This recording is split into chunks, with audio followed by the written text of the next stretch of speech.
سؤال فظيع، وانا الفيديو ده هيبقى فظيع. ليه بتضيع وقتك في تصوير الريلز؟ انت اولى والله يا جماعه. يعني سبحان الله الكلام دوت مش كل الناس هتعرفه، قليلين قوي اللي هيريليتوا معايا. لما تبتدي تعلم الناس اللي انت فاهمه ربنا بيفتحها في وشك. والله العظيم والله العظيم والله العظيم مفيش مره كان هدفي وكان التارجت بتاعي ان انا اساعد حد وان انا افيده فعلا. والله دي طريقه شغاله معايا وده برودكت ناجح شغال معايا. طب خد ده بيشتغل كده ودي تتعمل كده وده مش عارف ايه ودي خطوات. مفيش مره عملت فيها كده الا وربنا رزقني من حته ثانيه. انا بساعد وبفتح للناس سكك وانا اوري الناس انا بعمل ايه عشان الناس تكسب، عشان ربنا والله هيكرمني. عندي ايمان ان ده اللي هيحصل. ثانيا تصوير الريلز بياخد مني وقت قد ايه؟ يعني ساعه في اليوم، ساعه ونص في اليوم.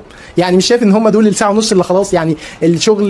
لا عادي، ممكن لو انا نظمت يومي كويس شغلي اخلصه. موضوع الريلز ده اتصورها برده وانزلها وكل حاجه عادي. يعني شايف ان في تعارض؟ يعني حد بيكسب اكتر من ساويرس؟ هل ساويرس ما عندوش وقت فراغ؟ لا عادي عنده وقت فراغ، ممكن يعمل ريلز برده عادي. 3 مليار دولار باين ولا 4 مليار. هل هو عنده وقت؟ لا ما عندوش وقت، بس هو عادي. لو انت عايز بتحب الحاجه، لو انت شغوف بالحاجه هتلاقي لها وقت بكل بساطه مهما كنت بتكسب قد ايه. بس كده.